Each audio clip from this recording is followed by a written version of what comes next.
గురుభ్యో నమః. శ్రీ మహాగణాధిపతయే నమః.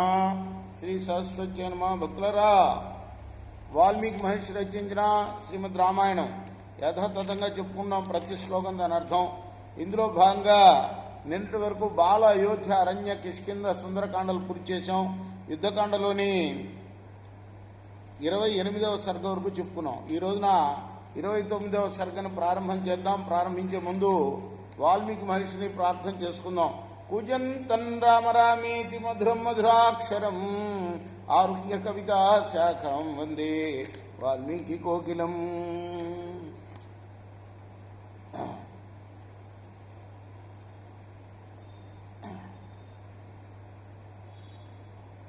సుఖేన తు సమాధిస్థాన్ దృష్ట్వా సహరియుధపాన్ లక్ష్మణంచ మహావీర్యం భుజన్ రామస్య దక్షిణం సమీపస్థంచ రామస్య భ్రాతరంచ విభీషణం సర్వవానరరాజాం చ సుగ్రీవం భీమ విక్రమం అంగదంచాపి బలినం వజ్రహస్తాత్మజాత్మజం హనుమంతం చ విక్రాంతం జాంబవంతం చ దుర్జయం సుషేణం కుముదన్నీలం నలంచ ప్లవగర్షభం గజంగవాక్షం సర్వం ఐందంచ ద్విధం తథా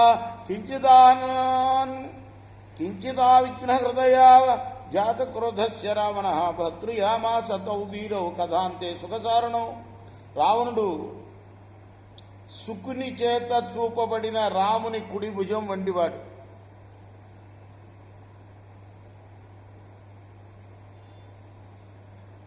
మహాపరాక్రమశాలి అయిన లక్ష్మణుణ్ణి అంటే శుకుడు చూపించాడు. ఇదిగో ఈయన లక్ష్మణుడు రాముడి కోసం ప్రాణాలనైనా ఇస్తాడు అని చెప్పాడు. అలానే రాముడి దగ్గరే ఉన్న విభీషణుని కూడా చూశాడు రావణాసుడు. సమస్త వానరులకు రాజైన సుగ్రీవుణ్ణి చూశాడు. వాలి కుమారుడైన అంగదుణ్ణి చూశాడు. హనుమంతుణ్ణి చూశాడు. జయింపశక్య కాని జాంబవంతుని చూశాడు. సుషేణ, కుముద, నీల, నల, గజ, గవాక్ష, శరభ, మైంద, ద్విధులు వీళ్ళందరినీ కూడా చూసి కాస్త మనసులో దిగులు పడ్డాడు. కానీ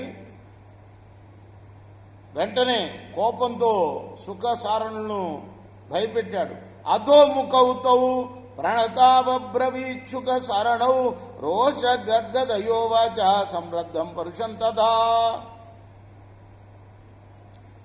పాపం వాళ్ళిద్దరు కూడా నమస్కరించి తల్లు వంచి నిలబడ్డారు. వాళ్ళతో గద్గదమైన స్వరంతో అంటున్నాడు పరుషంగా, నావత్ సదృశం నామ సచివైరుపజీవిభిః విప్రియం నృపతేర్వక్తుం నిగ్రహే ప్రగ్రహే ప్రభో.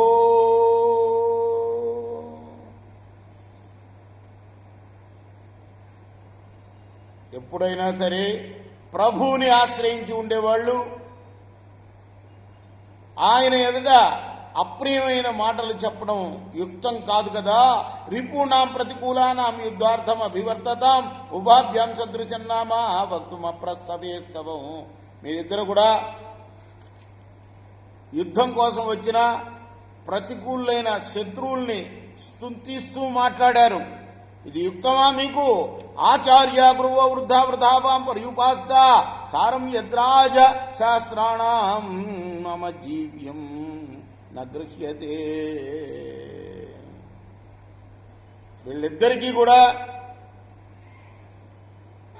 వీళ్ళిద్దరూ చేసిన ఇప్పటిదాకా చేసిన ఆచార్యుల సేవ, గురువుల సేవ, వృద్ధుల సేవ అంతా కూడా వ్యర్థం.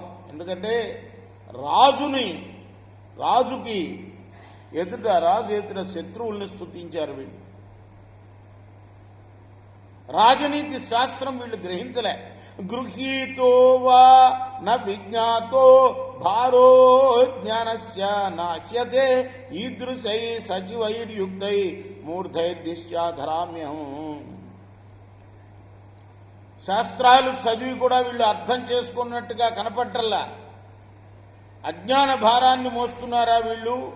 మూర్ఖులైన ఇలాంటి సచివులతో నేను జీవించి ఉన్నానంటే అది నా అదృష్టమే సుమా. రేపు మనం 11వ శ్లోకం కొనసాగిద్దాం. కృష్ణార్పణమస్తు. సాయి కృష్ణార్పణమస్తు.